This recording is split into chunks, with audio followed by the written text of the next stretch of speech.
There is a type of ghost that's long been within Korean folklore that in Korean is called gekgui.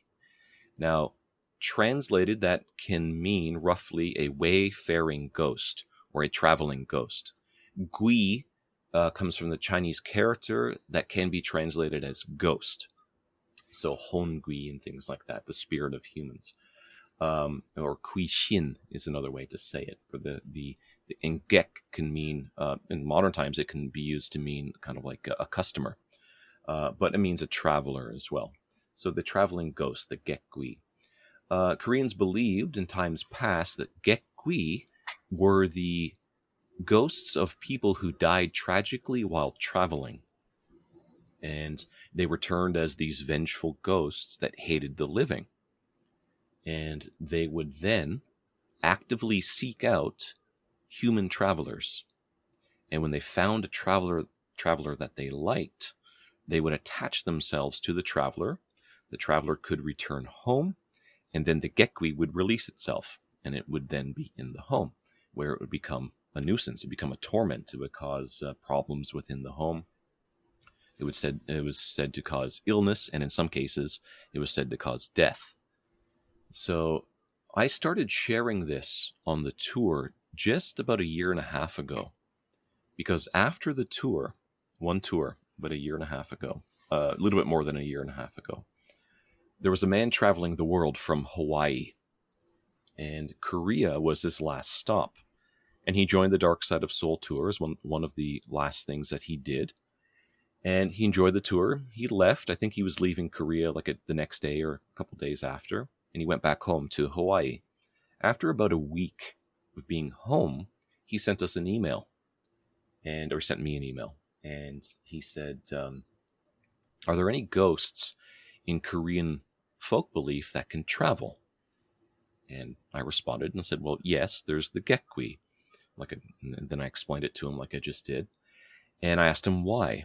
So he responded saying, in the week or so that he had been home, he had been from time to time seeing in his bathroom mirror, standing behind him, the image of a young woman.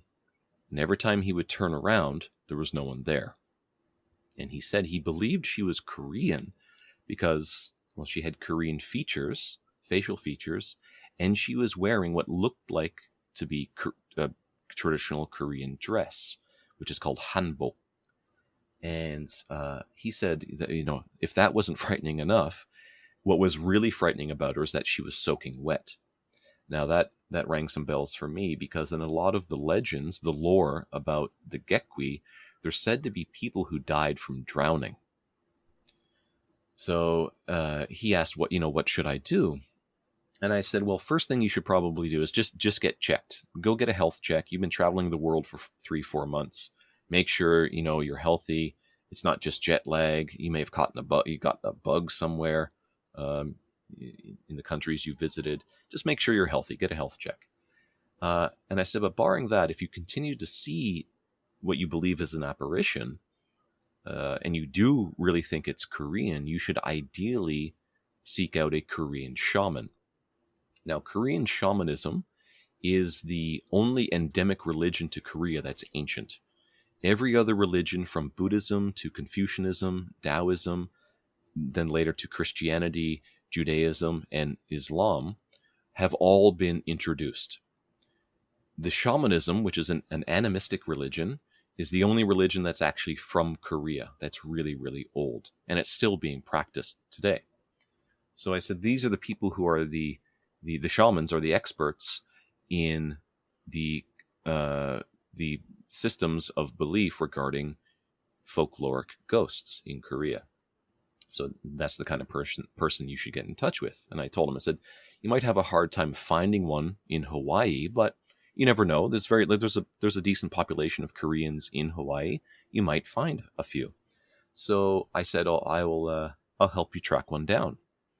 And that was the last I heard from him. He didn't respond to that email. I sent him 2 or 3 more emails just to see if he was okay, to see if he needed any help, and he didn't respond. So I have no idea what happened to him.